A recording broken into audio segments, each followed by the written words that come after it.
వచ్చిన తర్వాత తీసుకెళ్తాను. ఓకే, ఒక్క నిమిషం అగోరియమ్మ, ఒకసారి మీరు లైన్లో ఉంటే. వర్షిణి వాళ్ళ అమ్మ లైన్లోకి వచ్చారు, లైవ్లోకి వచ్చారు మనతో పాటు మాట్లాడటానికి. అమ్మ నమస్తే. అమ్మ మీరు ఇవాళ బాధలో ఉన్నారు. నమస్తే సార్. అమ్మ నేను మిమ్మల్ని ఏడిపించే ఉద్దేశం కానీ మిమ్మల్ని ఇబ్బంది పెట్టే ఉద్దేశం కానీ నాకు ఏమాత్రం లేదమ్మా. నేను కూడా మీ కొడుకు లాంటి వాడిని. అవునండి, మా పాప తప్పుకుని వెళ్ళిపోయిందండి. ఆ అఘోరికి ఎట్టు రైట్స్ లేవండి. అఘోరిని అరెస్ట్ చేయాలి, అఘోరిని అరెస్ట్ చేయాలి. నా పాపకి ఫోన్ ట్రాఫీలో చేసి దొంగ ఫోన్లు చేసి మళ్ళీ పిలిపించింది. అఘోరి 8 రైట్స్ లేవు. అటు ఇటు కానివాడికి ఇస్తే మేమేమని నా పిల్లల్ని ఏం బతికించదండి, నా పిల్లల్ని ఏం బతికిందండి. వాళ్ళ బేస్టాక్ వచ్చి పడిపోయాడు, నన్ను కొట్టి. నేను స్టేషన్కి వెళ్ళి కేసు పడటం జరిగింది. నువ్వే పిల్లల్ని తీసుకెళ్ళిపోయావు, నువ్వే పిల్లల్ని అమ్ముకున్నావు అని తలంతా గాయాలు. ఇప్పుడు ఎస్ఐ గారి దగ్గరికి వెళ్ళి కేసు పెడతానంటే ఎస్ఐ గారు నన్ను ఇప్పుడు వచ్చమ్మా నువ్వు ఇంటికి వెళ్ళు, నేను వస్తానంటే ఇంటికి వస్తే ఇంట్లో కాడ రానిపోతే నేను బయట దాక్కుంటే మా బాబు ఎండలో అంతా తిరిగి వచ్చి నన్ను అమ్మ రెడీ అవ్వు ఏంటి హైదరాబాద్లో ఏదో స్టూడియోలో ఉందంటే పాప లైవ్ ఇస్తుంది మనం వెళ్దామంటే నేను పొద్దున్న పెట్టి మేమేమీ తెలియలేదండి. వాష్రూమ్ కానీ వెళ్ళిన పిల్ల పారిపోయిందండి అటు నుంచి, అటు గేట్లో నుంచి. ఎంత వశీకరణ చేసి నా పిల్లని అంత మాయ మాటలు చెప్పి తల్లిదండ్రులని ఏడిపించి నువ్వు మా పిల్లల్ని వశపరుచుకుంటా నీకు ఏం సుఖం ఉంటుంది. అఘోరి నిన్ను అరెస్ట్ చేయాలి. దయచేసి చెబుతున్నాను పోలీస్ డిపార్ట్మెంట్ వారికి, డీజీ గారికి, ఎస్పీ గారికి, చంద్రబాబు నాయుడు గారికి, పవన్ కళ్యాణ్ గారికి, నారా లోకేష్ గారికి ఇటువంటి మాయ మాటలు చెప్పి నా పిల్లల్ని తీసుకెళ్ళి వసపడి ఏం పెళ్ళండి అటు ఇటు కానడుతూ నా కూతురు ఏం సుఖపడుతుందండి. ఏమైనా మంచాన్ని తీసుకెళ్ళిందండి దేనికండి? ఆ పిల్లకి కడుపులో మందు ఉందండి, వశీకరణ చేసిందండి. మేము తీసుకెళ్ళిన క్రమంలో మళ్ళీ ఫోన్ చేసి రప్పించిందండి.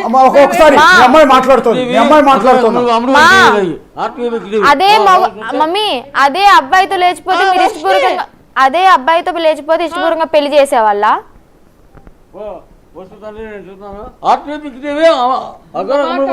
ఇక్కడ అబ్బాయా అమ్మాయా కాదు మమ్మీ, నేను మనస్ఫూర్తిగా ప్రేమించాను అందుకే వచ్చేసాను. నన్ను ఎవరు వశీకరణ చేసుకోలేదు, ఏ పసర్లు పూయలేదు, ఎలాంటి మందు పెట్టలేదు.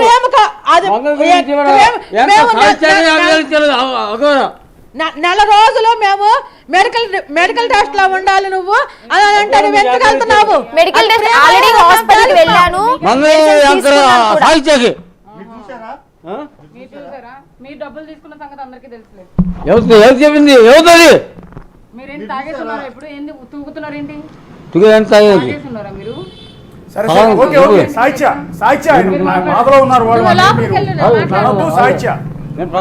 తల్లితో మాట్లాడించండి, ఆయనతో ఏమి ఆర్గ్యూ చేయొద్దు. ఆయన బిడ్డ రైట్ ఉంటుంది. సాహిత్య ఆయన బిడ్డ మీద ఆయనకి రైట్ ఉంటుంది. ఆయన బాధలో ఉన్నారు అన్నా కూడా ఏం పర్లేదు, ఇబ్బంది ఏం లేదు. మేము ఎట్టి పరిస్థితుల్లో మేము ఒప్పుకోవట్లేదండి, మేము ఎట్టి పరిస్థితుల్లో ఒప్పుకోవట్లేదండి. బిగ్ టీవీ వాళ్ళు దయచేసి నమస్కరించి చెబుతున్నా, మా బాబుని క్షేమంగా ఉంచండి. మేము ఇప్పుడు బుక్ చేసుకుని వస్తున్నాము, మాకు క్షేమంగా అప్పు చెప్పండి, మీకు నమస్కరించి వేడుకుంటున్నామండి. అది అఘోరి మాయ అఘోరి అండి. మా అమ్మాయికి మెడికల్ టెస్టులు చేయించుకున్నా. మమ్మీ వినిపిస్తుందా? నేను రాను మమ్మీ మీ దగ్గరికి. నువ్వు ఎందుకు రావు? దేనికి రావు? రాను. అండ్ అదే మీకు ఇష్టం లేనప్పుడు దేనికి రావు? కాదు, మీకు ఇష్టం లేనప్పుడు మరి తాళి కడుతున్నప్పుడు ఎందుకు ఆపలేదు? అప్పుడు ఎందుకు నవ్వారు? కోడల పిల్ల అని చెప్పి ఎందుకు పిలిచారు? మరి ఇష్టం లేనప్పుడు అప్పుడే ఆపొచ్చు కదా. మొన్నటిదాకా ఆయన పొగిడావు, నీకు మైండ్ బాగా దూర్ప.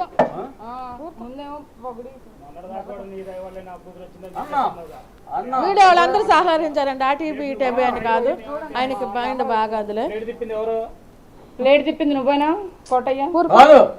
ఏం కాదు, ఆమెకి మానసిక వైద్యశాలలో మేము గుంటూరు చేసామండి. ఆ మైండ్ సెట్ ఎవరు నాకు పిచ్చి పట్టిందని చెప్పి అనుకోరు మమ్మీ. అట్లా చేస్తుంది. అమ్మా మీ అమ్మాయికి ఏమీ కాలేదమ్మా. మీరు బిగ్ టీవీ స్టూడియోలో మీ అమ్మాయికి ఏమీ కాలేదమ్మా, కాకపోతే ఒత్తిడిలో ఉంది. ఏమండి తల్లిదండ్రులుగా మీకు నమస్కరించి చదువుతున్నామండి. అమ్మాయి టెన్షన్. నేను మిమ్మల్ని ఒకటి అడిగా మొన్న, గుర్తుందా లైవ్ లో ఉన్నప్పుడు? అమ్మమ్మా నేనేది ఏంటంటే మొన్న మిమ్మల్ని ఒకటి చెప్పాను, నేను అడిగాను ఒకటి. అమ్మ మీ బిడ్డ రాగానే ఒళ్ళో పడుకోబెట్టుకుని తల్లి ఏం జరిగిందో చెప్పమ్మా, ఏమి ఇబ్బంది పడుతున్నావు నువ్వు ఏంటని మాట్లాడమని అడిగా నేను. మీరేమన్నా నా కూతురు నేను గుండెల్లో పెట్టుకుంటానయ్యా, ఖచ్చితంగా నా బిడ్డతో నేను పర్సనల్గా మాట్లాడతానన్నారు. పెట్టుకుంటాం సార్, చూసుకుంటాం సార్. లేదు అవును, మరి మమ్మీ, బిడ్డ వచ్చి గుజరాత్ నుంచి వచ్చినాక అర్ధరాత్రి కాడ వెళ్ళాం సార్, అర్ధరాత్రి కాడ వచ్చాం సార్. అంటే గుజరాత్ నుంచి అట్లా వచ్చినాక అట్లా మీ అమ్మాయితో గుండెలో అట్లా మాట్లాడారమ్మా, పెట్టుకుని మనసు రేపట్లో విప్పి. మూడో ఫ్లోర్ లో ఏసీ రూమ్ మాట్లాడామండి. కాదమ్మా, రేపల్లో 3వ ఫ్లోర్ లో ఏసీ రూమ్ మాట్లాడి అక్కడ పెట్టి అక్కడ పెడదామని తీసుకెళ్లే క్రమంలో ఈ పిల్ల ఇలా చేసింది సార్. నేను రాను, మీరు ఇప్పుడు బలవంతంగా నువ్వు లాక్కెళ్ళి నా రావంటే శవాన్ని నీకు చూస్తారు rights కానీ లేవమ్మా, నువ్వు వచ్చి కాదు, మీరు బలవంతంగా తీసుకెళ్ళి నా శవాన్ని చూస్తారు కానీ మంచిగా అయితే చూడలేరు. నేను ఫిక్స్ అయిపోయాను, నాకు పెళ్లి అయింది మమ్మీ. నేను ఇప్పుడు చెప్తున్నా విను కన్ఫర్మ్ గా నీకు మమ్మీ, నేను ఇప్పుడు చెప్తున్నాను, నాకు పెళ్లి అయింది. నాకు ఒక తోడున్నారు ఇప్పుడు, ఆయనతోనే సహజీవనం చేయాలి. నేను మైండ్ బాగాదు, ఆయనతోనే సహజీవనం చేయాలి. అదే హాస్పిటల్ నుంచి పేపర్ తెచ్చారు కదా, చూపించండి బాలేదని. హైదరాబాద్ లో ఉందంటే అందుకే మీరు కదా తెచ్చుకున్నారు. మేము వచ్చి మాట్లాడి అక్కడ అన్ని చూపించుకుని పాపం తీసుకుంటామండి. నేనైతే రాను మీతో. అమ్మా అమ్మా అమ్మా, ఇప్పుడు ఒకసారి మీ పాపతోనే మాట్లాడండి. పాపని మేము పిలిపించలేదమ్మా, మీకు మళ్ళీ చెప్తున్నాం. నేను నా సొంతగా వచ్చాను, ఎవరి బలవంతం లేదు, వాళ్ళేం పిలిపించలేదు నన్ను. బిగ్ టీవీకి నేనే కావాలని స్వయంగా వచ్చాను. అక్కడ అంటే సార్ బిగ్ టీవీలో ఉంచండి సార్, మేము వస్తున్నాం, మేము కూడా అక్కడ లైవ్ ఇస్తాము. లేదు రావద్దు మీరు, నేను వెళ్ళిపోతాను అప్పటికే. ఐఎమ్ ద మేజర్, నా డెసిషన్ నేను తీసుకోగలను. మీరు వచ్చేంత వరకు నేను ఇక్కడ ఉండలేను. ఎక్కడికి వెళ్ళిపోతావు? నా ఇష్టం అది. సార్ కొంచెం ఉంచండి సార్. వాళ్ళు ఎలా ఉంచుతారు మమ్మీ, వాళ్ళు ఆపే హక్కు వాళ్ళకు లేదు. కాదు నేనేమంటానంటే అమ్మ బాధ ఒక్కసారి మీరు అర్థం చేసుకోండి. అమ్మ మిమ్మల్ని కన్న అమ్మ 9 నెలలు కని పెంచింది తల్లమ్మ. నేనేమంటానంటే నువ్వు చక్కగా ఉండాలని కోరుకుంటుందా? అవును, నేను చక్కగానే ఉన్నాను కదా. లేదు కాదు, ఇప్పుడు ఆ తల్లి అనుకునేది ఏంటంటే, ఆ తల్లి పడే బాధ ఏంటంటే, నా బిడ్డ ఒక అఘోరీతో వెళ్ళిపోతానంటే ఏ తల్లి కూడా ఒప్పుకోదమ్మా. నేనేమంటాను, నాకు ఇష్టపడ్డాను, నేను ఇష్టపడ్డాను కదా మనస్ఫూర్తిగా. తను లేకపోతే నేను జీవించలేని చెప్తున్నా కదా. గుజరాత్ నుంచి తీసుకొచ్చిన తర్వాత నేను ఎంత ఏడ్చాను, ఎంత వేదన పడ్డాను అనేది, నైట్లు తినకుండా, తిండి కూడా సరిగ్గా తినకుండా ఎలా ఉన్నాను అనేది నాకు తెలుసు. అది వాళ్ళకి అవసరమా? ఆడపిల్ల ఏడుపు అనేది ఊరికే తగులుతుంది. నేను ఊరికే చెప్పను, నా ఫ్యామిలీ అమ్మ నాన్న అని అలా కాదు. ఆడపిల్ల ఏడుపు అనేది ఇష్టం లేకుండా బలవంతం చేస్తే ఏడుపు అనేది ఊరికే తగులుతుంది. నా కర్మని నేను అనుభవిస్తున్నా కదా, వదిలేయచ్చు కదా. ఏమో నా తలరా తింటే రాశాడేమో ఆ బ్రహ్మ. నా జీవితం నన్ను బతకనివ్వండి. అదే ఎట్లా వదిలేస్తారమ్మా? తల్లి కదా, నిన్ను కనిపించిన తల్లి తండ్రి. అంటే వాళ్ళ ఇష్టం వచ్చినట్టు చెప్తున్నారు, ఎలా వదిలేస్తాము తీసుకెళ్తాము అని. అలాగే నాకు ఇష్టం ఉంటుంది కదా, నేను రాను, నేను పెళ్లి చేసుకున్న అతనితో ఉంటానని నేను అంటున్నాను. అది పెళ్లి చేసుకుని ఒక మగవాడిని చేసుకుంటే